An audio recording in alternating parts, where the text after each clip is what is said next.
Hello students, and welcome to our lesson on integer addition, opposites, and absolute values. We're just going to dive straight into it here with what are integers. So integers are the set of whole numbers, their opposites, and zero. Usually students see this word integer and freak out because it sounds a little bit intimidating, but in reality integers are our favorite numbers because these are nice whole numbers with no decimal places, and the only thing special is that they go in both the positive and negative direction. So we have the natural numbers, which are 1, 2, 3, 4, all the way up to infinity. We have the whole numbers, which are 0, 1, 2, 3, 4, and then all the way up to infinity. And then now we have the integers, which will also include the negative side of the number line. So integers, just think whole numbers, but they can be positive or negative, or 0, of course. All right, so now what is an opposite? Well, the opposite of a number is the same distance from 0 on the number line, but in the opposite direction. So the opposite of any number just means to change the sign on the number. So for example, the number positive 4 over here on the right is 1, 2, 3, 4 jumps to the right of 0. So if we want to find the opposite of positive 4, we go in the other direction from 0, 1, 2, 3, 4 times, and that takes us to negative 4. So the opposite of positive 4 is negative 4, and it's true the other way around also. The opposite of negative 4 is positive 4. So opposite just means change the sign. A couple of examples real quick. Number 1, the opposite of negative 7 is positive 7. Number 2, the opposite of 12 is negative 12. Notice all we're doing is changing the sign. Number 3, the opposite of 0 is itself. The opposite of 0 is actually just 0 because it has no sign, and it is a distance of 0 from 0, so you don't have to go anywhere. And number 4 is just there to show you that no matter how big and scary the number looks, opposites stay very simple. It just means to change the sign. So the opposite of negative 1,536,382 is positive 1,536,382. So even though that number was really big, all I had to do was make it positive since the original number was negative, and that gives us the opposite. All right, so now why do we care about opposites? Well, we have this thing called absolute value. The absolute value of a number is its distance from 0 on the number line. And notice that for opposites just a second ago, we said the opposite of a number has the same distance from 0 on a number line. And so what we're going to get from absolute values is that opposites, such as negative 3 and positive 3, are going to end up having the same absolute value because they are both 1, 2, 3 and 1, 2, 3 units away from 0 on the number line. So absolute values are going to be a relationship that turns negatives, like negative 3, into positive 3, because it's 3 units from 0. And it's going to take positive numbers and leave them alone, because a positive 3 is already 3 units from 0. Okay, real quick, a little notation for us. The symbol absolute value of A, written just like that, has 2 vertical bars, one on each side, and then we have an argument, known as A in this case, on the inside. This means to take the absolute value of A, where A is on the inside, and these bars are referred to as the absolute value bars. So let's see what this actually does. For negative 3 over here on the number line, we want to find out how far is negative 3 from 0. So it is 1, 2, 3 steps away. That means that the absolute value of negative 3 is 3, because negative 3 is 3 units away from 0 on the number line. The same thing is true for positive 3 over here. Positive 3 is 1, 2, 3 units away from 0. So down here at the bottom, we can see the absolute value of 3 is just 3, where it did not change signs because positive 3 is positive 3 units away from 0. So what happens with absolute value is that the absolute value of a negative over here on the left becomes its opposite. Okay, so negative 3, when we do the absolute value, becomes positive 3. It changes to be the opposite, but the absolute value of a positive number just stays the same. So let's see a couple quick examples. Number 5, the absolute value of negative 18. Negative 18 is 18 units away from 0, so the absolute value of negative 18 is positive 18. All it does is take that negative and make it positive. Number 6, the absolute value of 23 is 23 because positive numbers stay the same under absolute value. 23 is 23 units away from 0 on the number line. And then number 7, the absolute value of 0 is just 0 because 0 is 0 units away from 0 on the number line. So whenever you think absolute value, just think distance from 0. All right, so now why do we care about absolute values? Well, we're going to use them. So if we want to add integers, remember integer is a word we like. These are numbers that do not have decimals or fractions, okay? Nice whole numbers that are either positive or negative. When we add integers, we have to take into account the signs that they have. If the two numbers we are adding have the same sign, we're going to add the absolute values and keep the sign that they both share. So notice right away here we have absolute value coming up in our definition.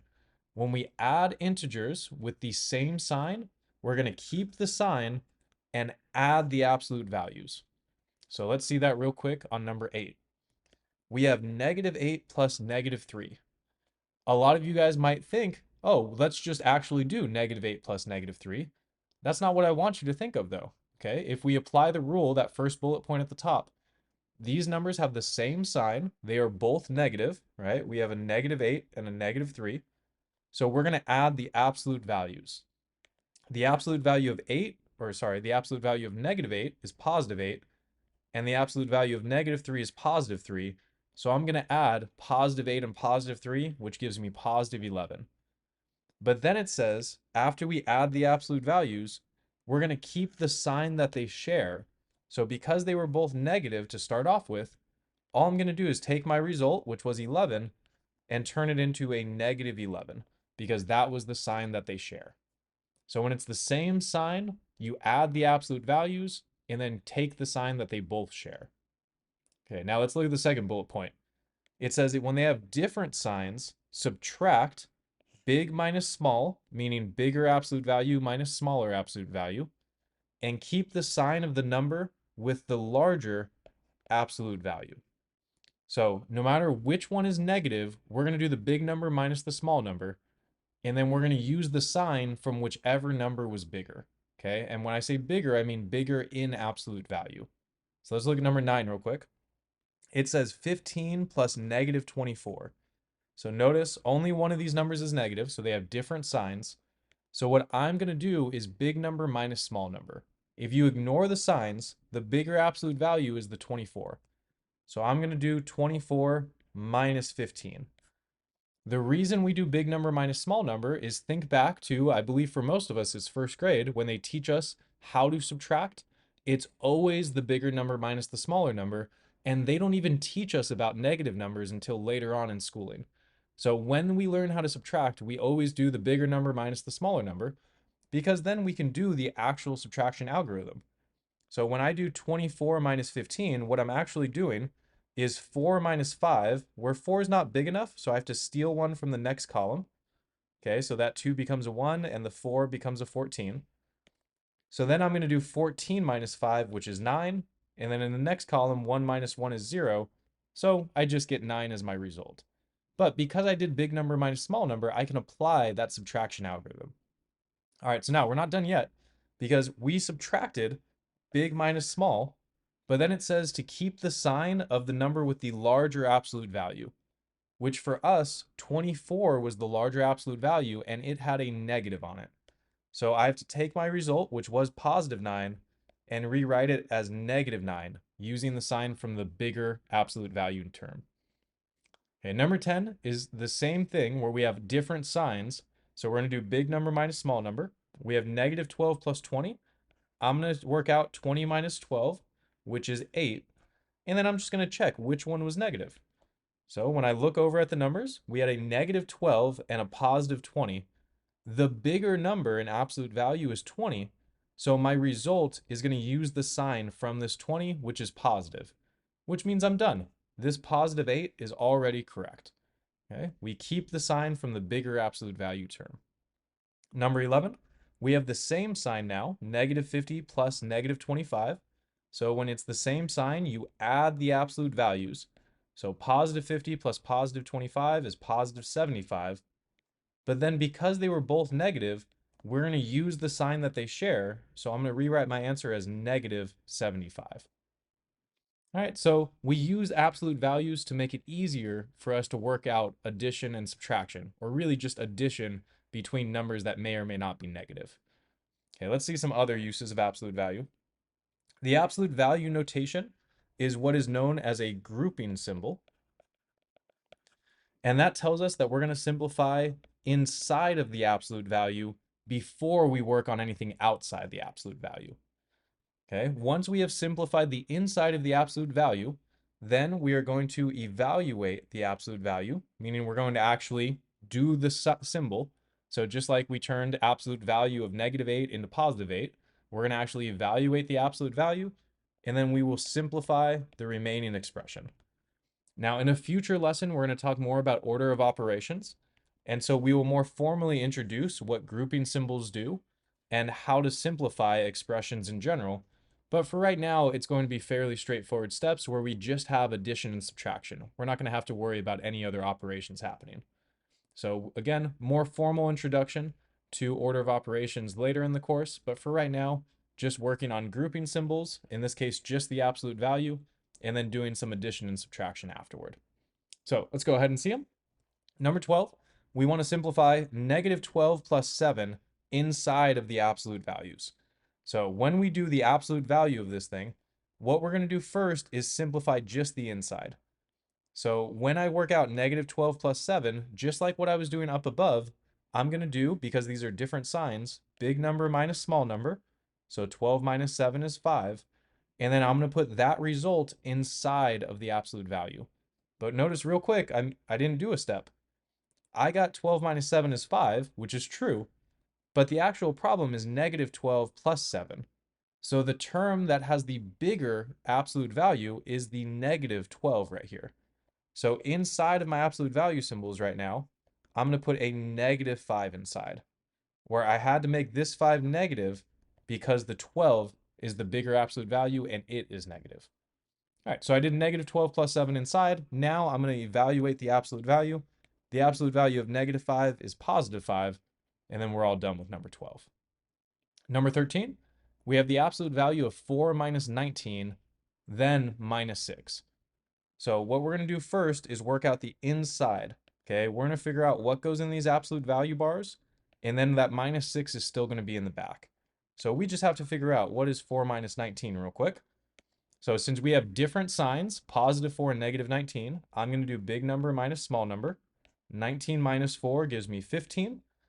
But then because the 19 is the negative number and it's the bigger absolute value, I'm going to end up putting a -15 inside. Now we take the absolute value of -15, which is +15, and that -6 is still there on the outside. So now we do 15 minus 6, which gives us +9. All right, and notice for that 15 minus 6 there, I went ahead and just did it straight away. 15 minus 6 is 9. But we also could have thought of it as the steps we did before, where these are different signs, a +15 and a -6. So you do big number minus small number, 15 minus 6. Well, that's the same thing that's already written. And so I just went ahead and calculated it as 9. But it is very helpful to think about it as big number minus small number, especially when the bigger number is the negative one, like this first problem we did here, 4 minus 19. Okay, easier to think of it as 19 minus 4, and then just make the result negative. All right, number 14, we have the absolute value of -8 plus 5. We don't have to do anything inside the absolute value. It's just a -8. So we're going to take the absolute value, which is +8, and then we have to add 5 to that result. So we get 8 plus 5 is 13. All right, now we're going to do the same thing, but we're going to be evaluating based on given values for variables. So we're going to evaluate expressions with integers and absolute values in them. What we're going to actually be doing here is we are going to substitute the variable with the value given. So notice in number 15, we have an x in the problem down here, and we have x equals -6 is given to us.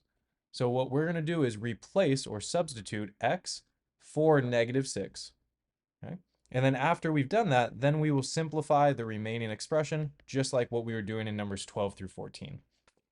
So this is our first time substituting in for a variable. So most important thing, when we substitute, we need to use parentheses.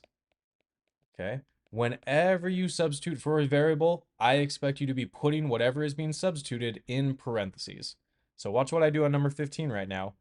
I'm going to rewrite absolute value of x plus 4 as the absolute value of, in this case, negative 6 plus 4.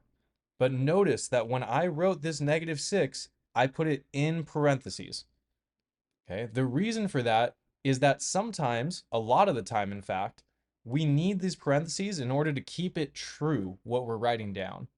So for example, we're going to see problems in the future where it'll be two things multiplied together, such as x times y. And when we do x times y, if I tell you that x equals 3 and y equals negative 6, well, imagine if I didn't use parentheses. X times y, when x is 3 and y is negative 6, if I don't use parentheses, it's just going to look like 3 minus 6. Okay, but right here, 3 minus 6 is not x times y because we lost the multiplication.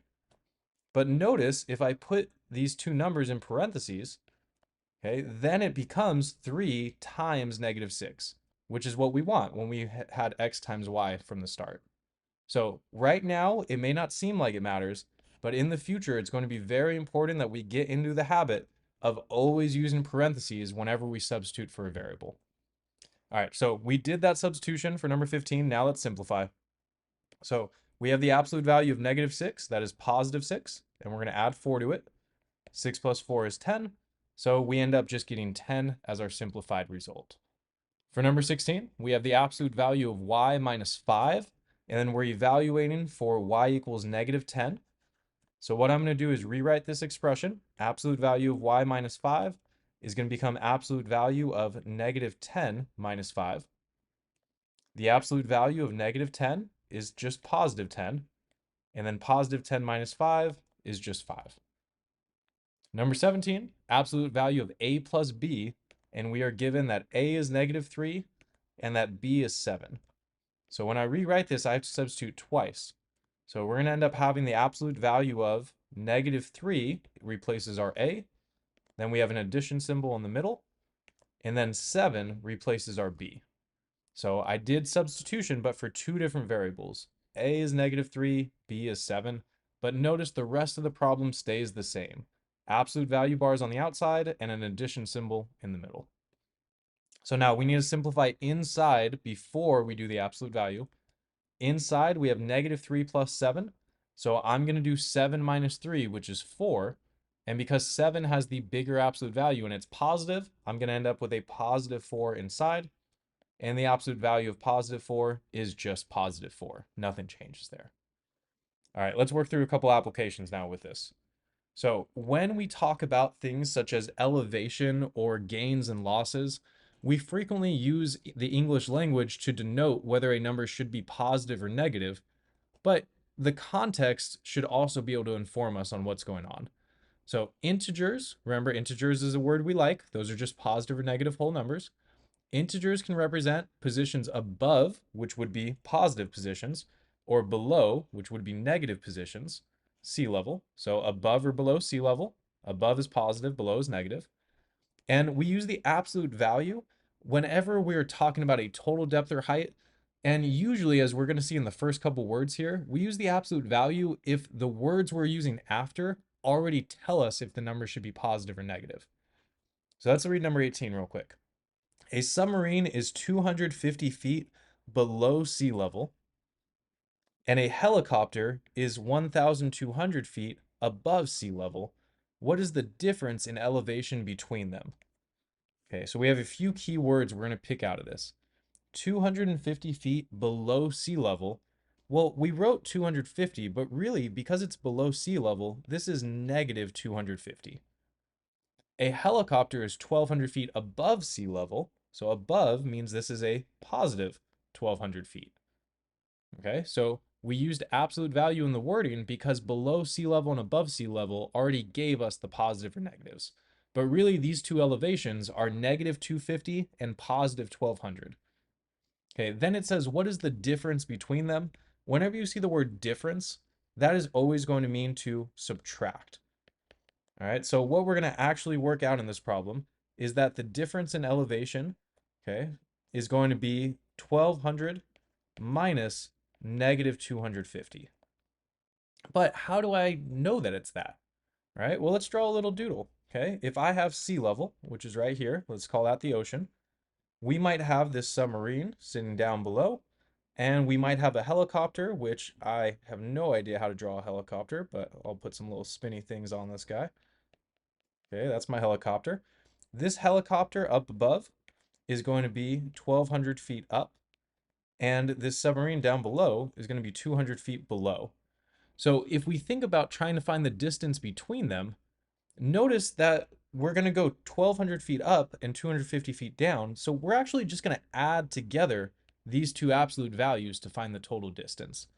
But because it said the word difference, I wanted to make sure that we're practicing that difference means to subtract. Okay, we're going to subtract the higher thing from the lower thing, and then we're actually going to take the absolute value of the result. So when we find the difference in elevation between these two things, we're actually finding the absolute value of 1,200 minus negative 250. And what happens when we do that absolute value is it doesn't matter which number we subtract from which, the absolute value will correct it and make it a positive either way. And we want it to be a positive because this is a distance between two things, and distance is always positive. All right, if we work out the calculation inside these absolute values, 1,200 minus 250 is the same as 1,200 plus 250 because those two negative signs cancel each other out. If we do 1,200 plus 250, that is 1,450. And the absolute value of 1,450 is going to tell us that it is a change in elevation of 1,450 feet. So it's 1,450 feet difference in elevation.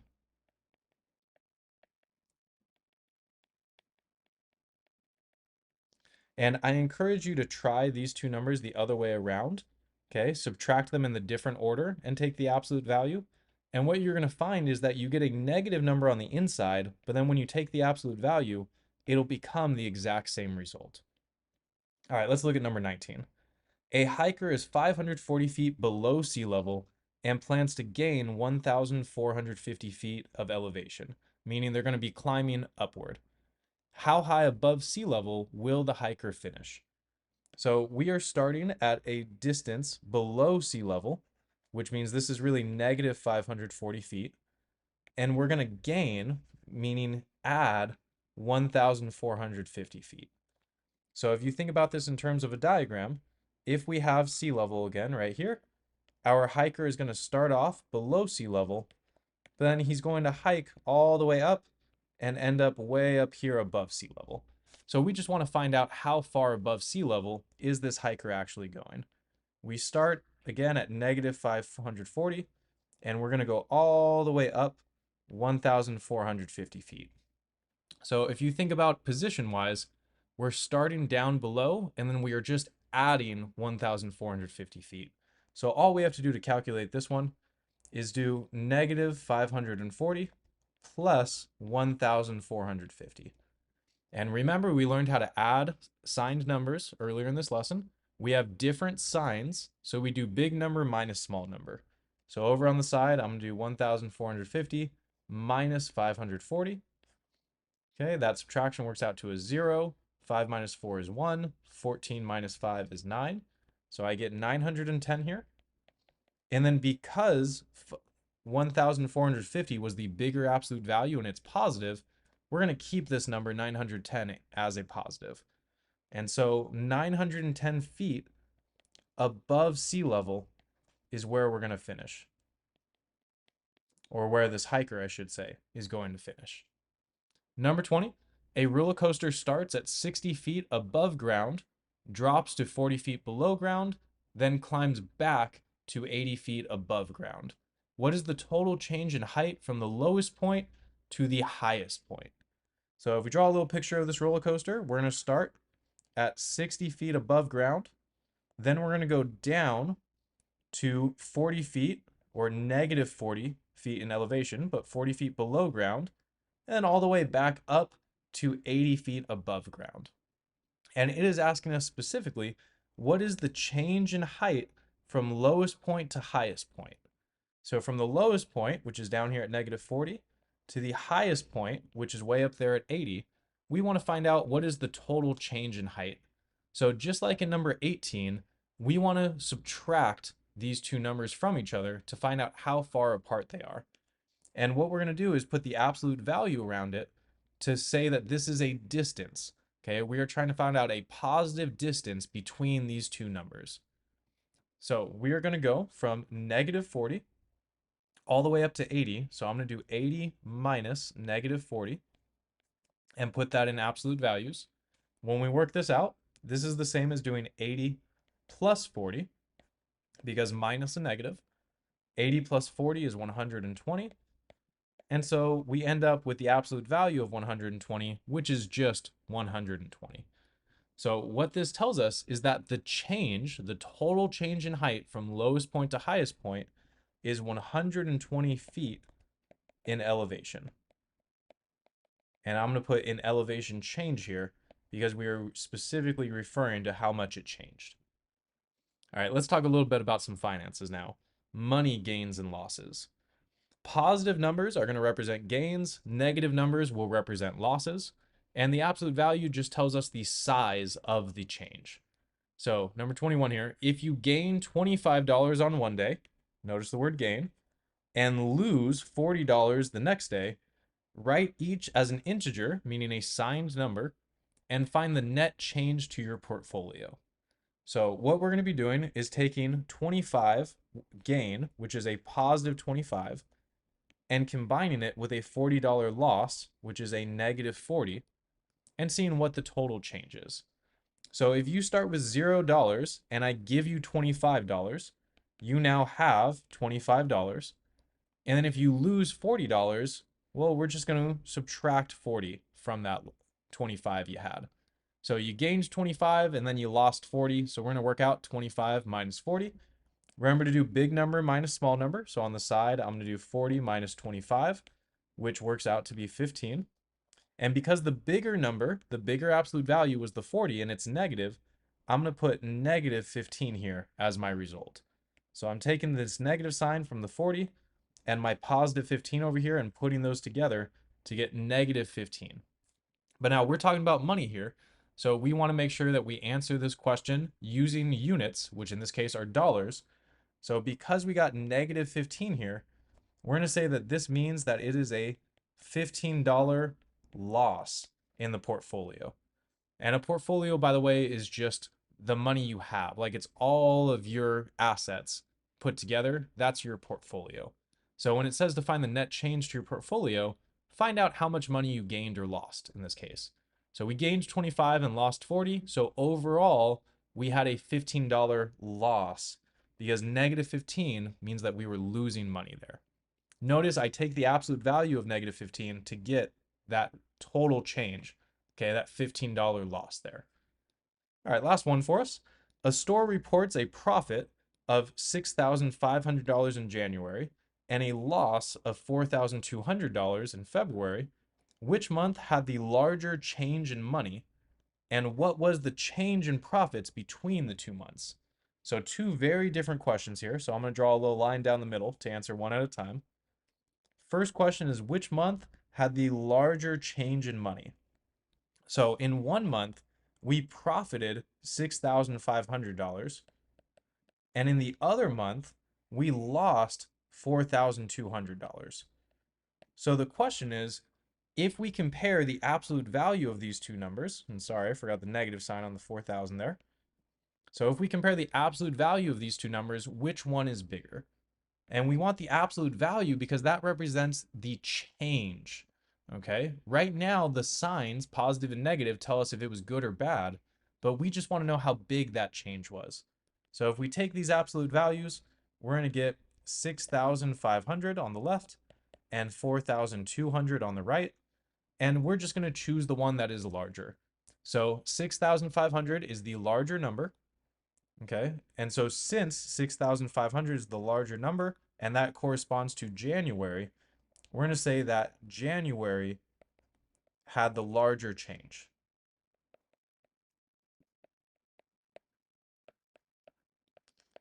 All right, now the second part of the question here. says what was the change in profits between the 2 months.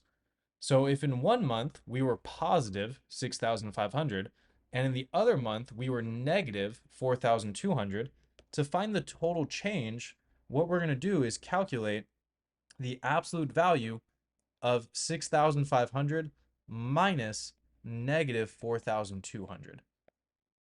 Okay, remember from previous problems up there at the top, numbers 18 and 20, in order to find the total change, we subtract the two numbers, but then we do the absolute value to make it a positive.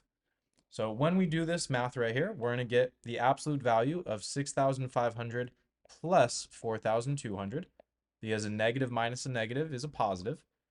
When we add these together, we get the absolute value of 10,700.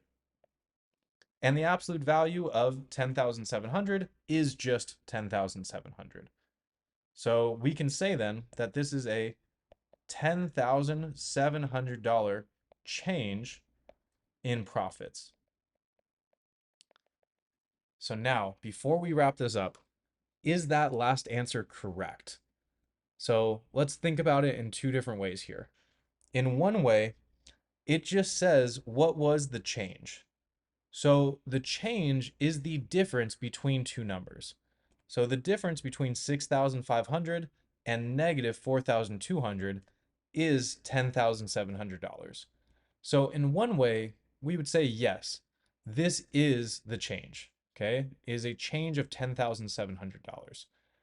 But in another way, this doesn't convey what we might actually care about. Notice we went from profiting to losing money. And so our proceeds are getting worse. Okay, we went from a big gain to a big loss. So saying that we have a $10,700 change doesn't really convey the fact that we went down by $10,700. So we're going to change the wording of this just a little bit to better capture what's actually happening here. It is a $10,700 change, but we're going to change it. Instead of the word change, it's a $10,700 decrease in profits. And that word decrease is going to make it clear that we made less money. We actually lost money in February. All right, so change was technically correct, but putting the word decrease there carries the information that we did worse in February. All right, that's all I got for you guys today. See you on the next one.